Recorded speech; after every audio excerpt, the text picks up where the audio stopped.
Felicidades. Sí.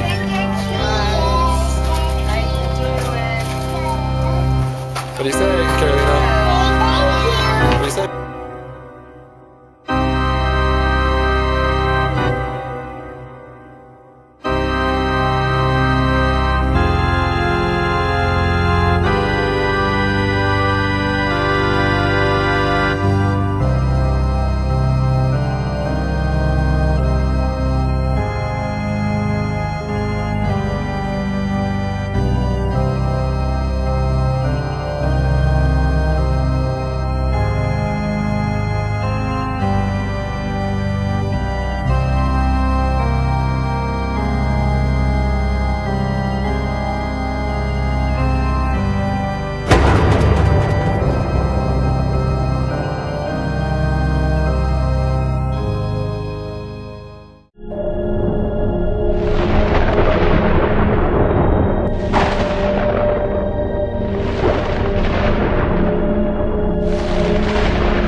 While there are some people who may be concerned about the origins of Halloween and its focus on blood, death, horror, and the occult, to millions of youngsters across the nation, it has been adopted as a time to pursue scary fun.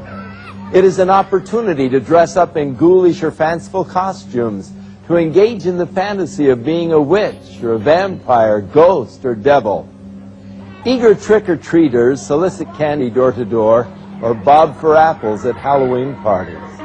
Others brave haunted houses and horror movie marathons, while the more daring visit cemeteries at midnight, play with Ouija boards, and hold seances in an effort to contact spirits of the dead. What you commonly call Halloween, in the occult world they call it Samhain. Now, when you look at the name, it looks as if it's saying Samhain or something like that. No. This is properly pronounced in the ancient Gaelic as Samhain. Samhain, according to occult tradition, was the Lord of the Dead. Now, around 900 BC, a very fierce nomadic people came into the areas of what used to be known as Gaul, Saxony, Brittany. We know it now as the British Isle, and of course it eventually went to Scotland, Ireland, and the rest of the surrounding areas. These people were known as the Celts. Now the Celtic people, they were so fierce and so barbaric that twice they held off the famous Roman legion and extracted heavy tribute from Rome itself. They literally held all power from 900 BC to approximately 900 AD in that area. The Celtic Lord of the Dead, Samhain, is just another name, Samhain, for Nimrod. You study all the myths, all the occult myths of Samhain. He is also a stag god. Has horns just like the stag god of the occult world that is so constant. But this particular time of the year, October 29th through the 31st, those 3 days constitute what's known as Samhain. Everyone thinks Halloween is just a one-night thing, October 31st, but it is not. See, in the occult world, this is a 3-day fire festival. It lasts from the 29th through the 31st. During the time when the Druid priest held power in Great Britain, now the Druids held all power. You couldn't get married without their permission. You couldn't hold any type of official title in the clan without their permission. You couldn't even attend any of their religious ceremonies without their permission. They literally held power over all life and death, and you're really going to find out how in this example. During the nights of Samhain, the Druids would gather at these giant megalithic stone circles. One of the most common known stone circle is, of course, Stonehenge. Just about everyone has seen Stonehenge at one time or another, be it in picture or if they were actually there. Now, Stonehenge, as I said, it's a megalithic crop circle. Megalithic crop circle, that's the UFOs. Wrong subject. But we could always get there. This is a megalithic stone circle.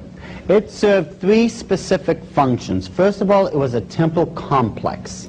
Second of all, it served as an astrological observatory. Third, it served as a place of human sacrifice. Archaeologists have already unearthed, underneath Stonehenge, over 4,000 human skeletal remains. And that's just Stonehenge. There are hundreds of these throughout the British Isles. This one, believe it or not, is small compared to some of the others. The one in Avebury is over a mile in circumference. This is just a small one. And there's over 4,000 dead human sacrifices underneath it. You multiply that by X amount of hundreds of these stone circles, and I think you'll understand what the Druids were all about and why they were so greatly feared by the common folk. During the time of Samhain, the Druids, in this example, they would meet at Stonehenge. They had a giant cauldron, a black pot, that they would fill with what you would best understand as an apple cider-like substance. They would light the pot, and then all the Druid priests would go out throughout the countryside. They would go to various mansions, to castles, to people of nobility such as the earls, marquises, dukes, what have you. They would walk up to the front door of these places, and you want to know what they would yell out? Trick or treat, exactly. Now see, trick or treat is a two-part expression that literally sent waves and waves and waves of panic throughout the people, whoever heard it. You see, if the Lord of the Manor cooperated with the Druids, he would take one of his own servants or one of his own household members, someone of his own family, and pass them over to the Druids to be used as a human sacrifice offering that night. The Druids would leave you a treat for your cooperation. They would take a pumpkin that was previously hollowed out and filled with human fat. They would leave it on the front doorstep and light it. This served as a water protection from all the demonic forces that would be unleashed that night. Now this is where we get into the trick. If you did not cooperate with the Druids, they would take blood from a dead body that they had actually been dragging around and paint the six-pointed star with the circle around it. This is known as a hexagram, from the Latin hexer for six. This is the foulest, the most evil of all the symbols in the occult world. I don't care what anyone else tells you. You need that symbol if you're going to summon a demon to this plane of existence.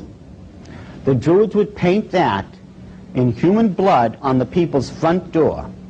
Someone would die between those nights because of the demonic forces that were summoned.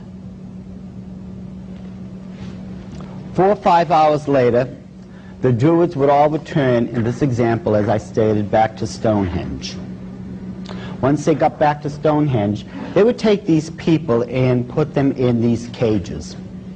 One particular cage is of great interest.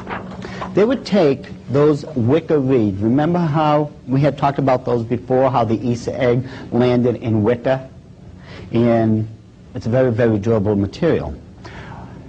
What the Druids would do a week before Samhain began, they would send the Celtic warriors out throughout the countryside where they would gather up thousands of these wicker reeds. Once they brought them back, they formed a giant wicker man. The wicker man looked something similar to this.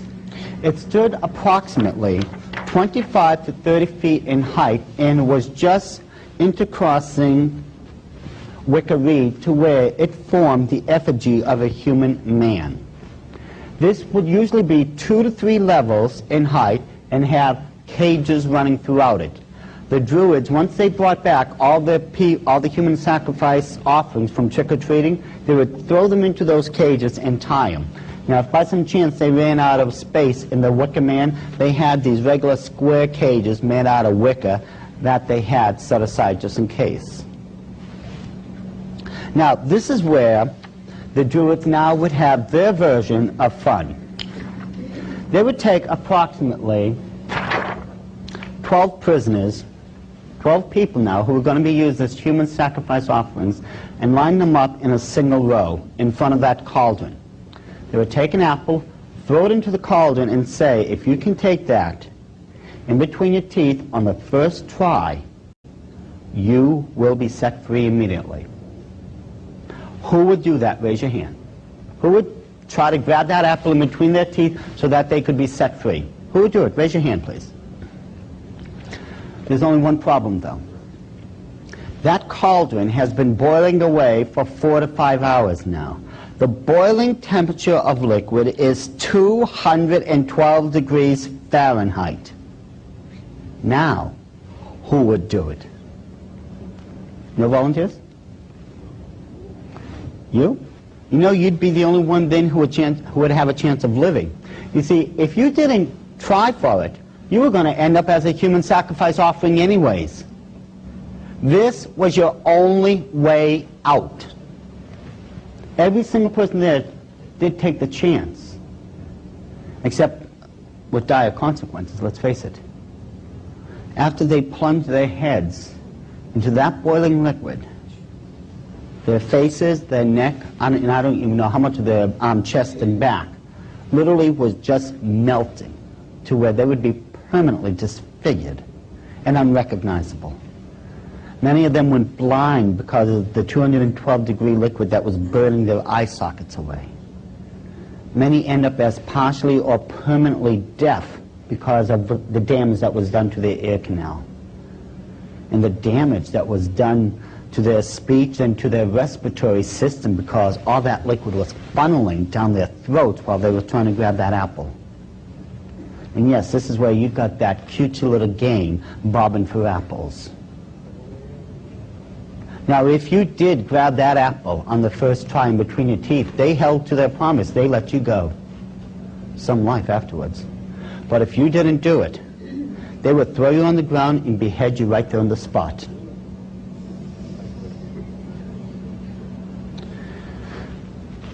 Samhain is the highest night of human sacrifice on the Illuminati's calendar. And the reason it is because this is, at this time of the year, what's known as a crossroad. It ends the old year and begins the new one. Now, all crossroads in the occult are sacred. Another example would be where the beach begins and where the beach ends and the ocean begins. That's a crossroad. That's considered a sacred spot. All crossroads are sacred. Now, during this time of the year, it is believed that those souls that had died from who knows how long ago, because the veil that separated into third and fourth dimension are supposed to be at their thinnest, those departed souls can cross over and visit their loved ones for the night. But nothing guaranteed that these spirits would be benevolent. In order to keep these spirits in line, the Druids came up with these hideous masks and decorated their robes with all types of occult symbols to control these demonic spirits, if you would. And you know, this is where you get your costumes for trick-or-treating from. Let's face it, it comes straight with the mask and the outfit to this very day.